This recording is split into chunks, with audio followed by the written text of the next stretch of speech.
We're real life sisters, Kay and Shi, and we real life want to be your sisters too. Welcome to the family. No takesies backsies. Now let's get on with the Kay and Shi Show. Hey family, welcome back to the Kay and Shi Show. This week we're featuring some of our favorite books and authors, and we cannot wait to share these with you. We are so excited to get into it. So each day of the week, Monday through Thursday, you're going to get a different author with several books that we're going to discuss. And then, of course, you got your Friday Roundup episode.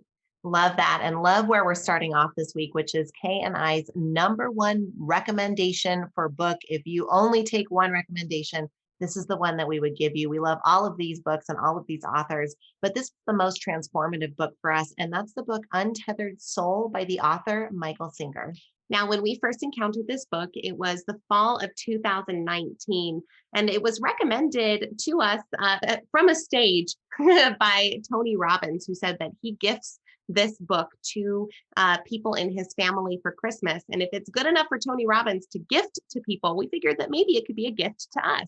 What we love about this book in particular, Untethered Soul, is the insights inside of it. You actually don't get to know the author at all in this book, but you do get to know his story in his next book called The Surrender Experiment. So if you find yourself listening to or reading The Untethered Soul and you really enjoy it, then we would highly recommend the other works by Michael Singer. He's even got a new book coming out in May of 2022 called Living Untethered, how to take kind of the principles and the theories out of Untethered Soul and apply them to your life. But that big, most transformative idea out of Untethered Soul that was just soul shaking for us was this idea that you are not the voice in your head. Now, the voice in your head is something that you are probably pretty dang familiar with. In fact, let's just get familiar with it really quick. I'm going to say a sentence or a quick phrase, and I just want you to think it back to yourself. Okay. So let's just go la, la, la, la, la. Now you think that in your own brain. Ready? Your turn.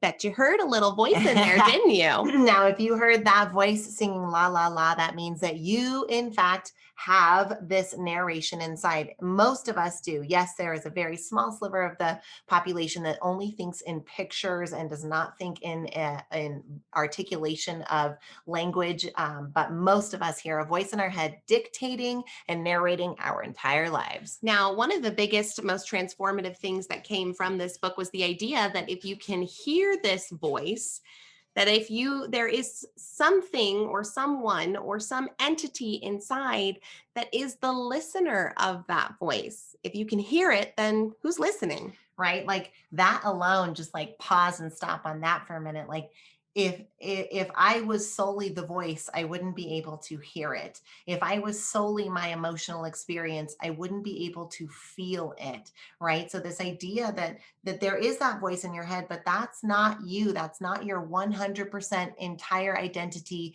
and your soul articulating to you. It's actually a function of your brain, right? And it helps keep us alive and it helps us discern our environment and make fast decisions. And we love our voice. In fact, your voice can be your best friend and your number one encourager and your thinking partner, but it for many of us can be a very detrimental neurotic inner roommate, as Michael Singer likes to say, that if somebody outside of us was talking to us in the way that sometimes our voice narrates inside of our heads, we would call them crazy and we would kick them out. And this realization for us allowed us to feel that separation and then start to get back into the driver's seat where we can say, I understand and hear what you're saying, voice, and I'm not even going to banish you or ask you to stop, but I'm not going to accept or receive that as my identity. Well, if you're anything like us, like Shyla said, sometimes that voice can be less than constructive.